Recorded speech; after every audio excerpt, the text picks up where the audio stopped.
오늘은 고구려 9대 고국천왕과 10대 산상왕 부인으로 2명의 고구려 형제왕을 남편으로 두었던 당당한 고구려의 여성 오씨왕후에 대해 알아보겠습니다. 180년, 고국천왕은 연나부의 오씨처자를 왕후로 삼았습니다. 초기 고구려는 계루부, 연나부, 비류부, 관나부, 환나부 5부족의 평등한 관계의 연합정권으로 유지되고 있었습니다. 왕족 계루부는 주로 연나부에서 왕비를 맞이하며 계루부와 연나부의 연합정권 성격으로 바뀌고 있었습니다. 고국천왕 당시 연나부는 왕후 오씨의 권세를 믿고 백성들의 토지를 빼앗고 노비로 삼는 등 심한 횡포를 부립니다. 연나부의 힘이 왕의 권위를 위협하자 고국천왕은 연나부를 공격하려고 마음을 먹습니다. 이를 먼저 눈치챈 연나부가 먼저 성공을 합니다. 하지만 고국천왕은 수도 국내성 주위의 병사를 이끌고 연나부의 반란을 제압합니다. 오씨왕후 집안은 위기에 빠집니다. 게다가 오씨왕후에게는 아들이 없었습니다. 한편 고국천왕은 내정의 안정적 운영을 위해 서암록곡 좌물촌의 농부였던 을파소를 파격적으로 국상으로 등용합니다. 을파소는 관의 곡식을 백성들에게 진율되어 하는 우리나라 최초의 빈민구휼 제도인 진대법을 시행합니다. 이는 어려움에 처한 백성들을 구휼하는 것과 함께 가난한 백성들이 귀족들의 노비가 되는 것을 막아 외척 연나부와 귀족들의 힘을 약화시키게 하는 효과도 있었습니다. 계루부를 제외한 나머지 귀족들은 을파소를 미워했습니다. 그리고 계루부 단독 정권으로 가는 것에 대한 우려들이 생깁니다. 그러던 197년 5월, 민생구제와 왕권 강화를 추진하던 고국천왕이 사망합니다. 그런데 고국천왕과 오씨 왕후 사이에는 아들이 없었습니다. 차기 국왕 후보로는 고국천왕의 3명의 동생들 중에서 발기와 연우가 유력한 상태에 있었습니다. 오씨 왕후는 고국천왕의 죽음을 숨기고 그날 저녁에 궁성을 빠져나가 왕의 첫째 동생 발기를 찾아갑니다. 가장 유력한 왕위 계승자 발기에게 오씨 왕후는 자신과의 협력을 제안하지만 거절당합니다. 당시 왕위 계승 서열 1위였던 발기의 입장에서는 자신이 차기 왕이 되는 것은 당연한 것으로 생각하고 있었기에 오씨 왕후의 제안을 받아들일 필요가 없다고 보았던 것입니다. 게다가 왕후로서 밤길을 다니는 것을 크게 비난하여 그녀를 부끄럽게 만듭니다. 이는 발기의 심한 자신감이 만들어낸 신중하지 못한 행동이었습니다. 그동안 형수 오씨 왕후의 모습과 행동을 유심히 보았다면 이렇게 쉽게 오씨 왕후의 협력 제안을 단칼에 거절하는 것이 아니었습니다. 오씨 왕후는 그 길로 왕성으로 가지 않고 바로 고국천왕의 둘째 동생인 연우를 찾아갑니다. 그녀는 연우에게는 고국천왕의 죽음을 사실대로 알리고 자신과의 협력을 제안합니다.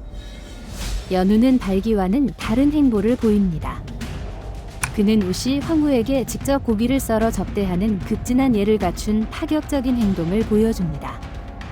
연우가 고기를 썰다 손을 다쳐 피를 흘리자 오씨 왕후는 갑자기 자신의 치마끈을 풀고 손을 감싸줍니다.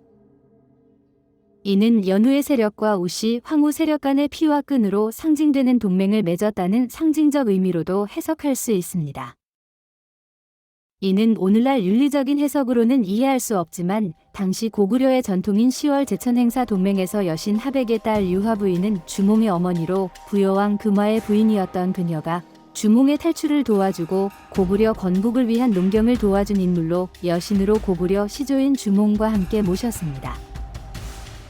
이렇게 여성도 신으로 모실 만큼 개방적이고 평등한 고구려 남녀관계와 결혼 풍습, 그리고 미망인과 그 자식들을 보호하기 위해 사회적 장치로 형이 죽으면 형수를 취하는 형사취수 제도가 있었다.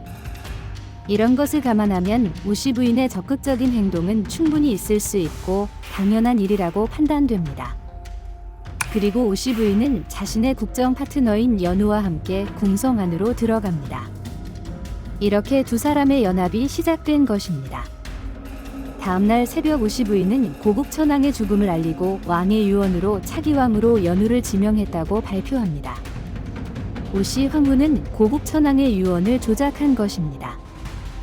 이에 분노한 발기는 왕위 찬탈을 주장하며 3일간 섬을 포위해 연우의 왕위 계승의 부당함을 주장하지만 여론 역시 발기 편이 아니었습니다. 결국 발기는 요동반도 양평지금의 요양으로 도망가 당시에 고구려와 크게 대립하고 있던 요동태수 공손도에게 도움을 요청합니다. 발기는 공손도가 빌려준 군대를 이끌고 마침내 국내성으로 향합니다. 국내성으로 가는 도중에 발기는 고구려 첫 번째 수도인 훈강인 비류수 인근의 오녀산성에 있는 비류부 3만여 명과도 연합합니다.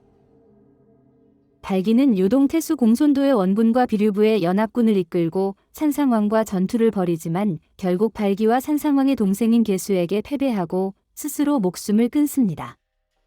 역사에서는 고국 고구려를 배신하고 외세인 한나라 공손도까지 끌어들인 발기에 대해서 비난하는 의견들이 많습니다.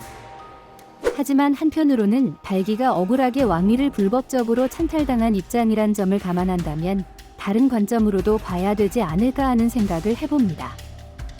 197년 9월 발기와 싸움에서 승리한 산상왕은 우시왕후가 혼인을 하며 자신의 위치를 확고하게 합니다. 산상왕은 즉위 다음 해부터 환도산성과 궁궐, 사당 등을 건설하고 산상왕 13년에 드디어 국내성을 떠나 환도성으로 천도합니다. 해발 600m에 위치한 환도성은 고구려성의 기술이 집약된 경계와 방어에 수월한 천혜의 요새였습니다. 산상왕 시절 우시왕후의 권력은 막강하였습니다.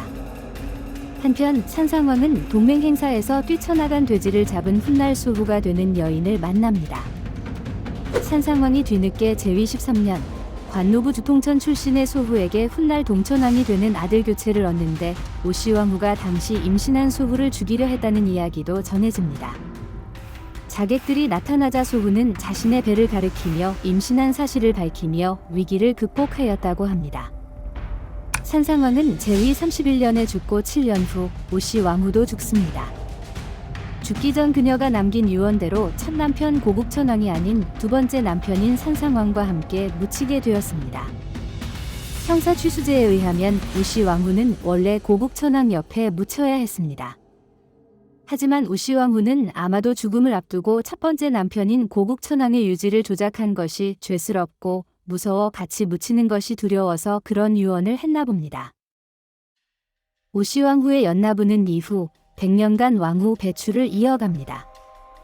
산상왕은 산 위에 능을 써서 산상왕이라 하였습니다.